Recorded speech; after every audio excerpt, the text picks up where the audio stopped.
कुछ लोगों के द्वारा वंदे मातरम में उपयोग किए गए मेटाफर्स, रूपक जिन्हें कहते हैं, को मिस इंटरप्रिटेट किया गया।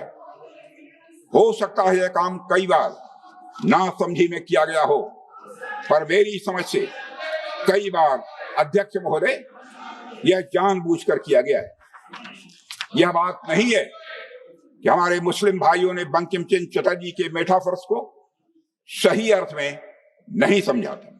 मौलाना रजाउल करीम ने कहा कि वंदे मातरम जैसे निर्दोष और सर्वांग सुंदर गीत को भी सांप्रदायिक कहते हैं, पर जिनके पास उदार दृष्टि है उन्हें वंदे मातरम गीत को समग्र दृष्टि से देखना चाहिए।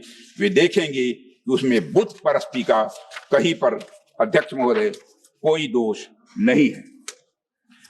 इसलिए अध्यक्ष महोदय जी, यह मैं कहना चाहूंगा, और अध्यक्ष महोदय, हमें देखना है कि इस्लाम किसको बुद्ध परस्ती कहता है और उसकी हदें कहां पर हैं।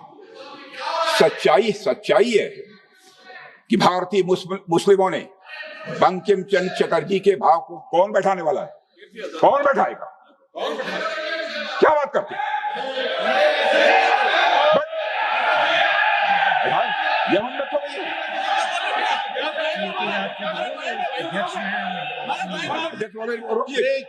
कौन बैठाएगा?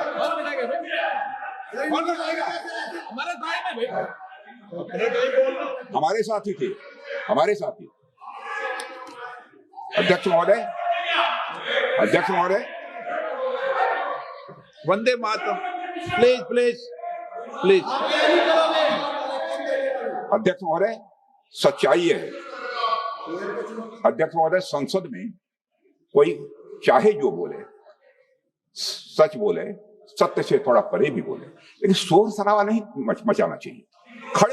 खड़े होकर आप बाद में जब भी बोलने का अवसर मिले आप उसका प्रतिकार कर सकते हैं। संसद की मर्यादा है, सदैव मैंने इसका ध्यान रखा है महोदय। संसद यह मेरे बारे में कोई नहीं कहता, संसद की मर्यादा मैंने कभी नहीं तोड़ी।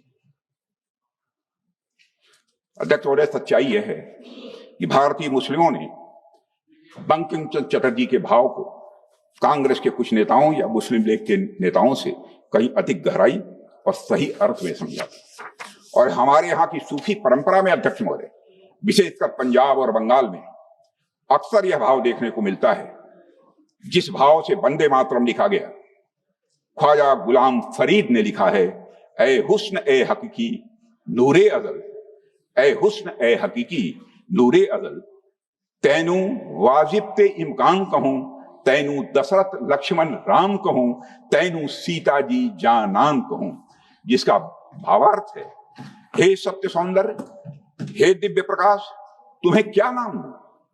क्या तुम्हें दशरथ कहूं, लक्ष्मण कहूं, राम कहूं या सीता कहूं? यह भाव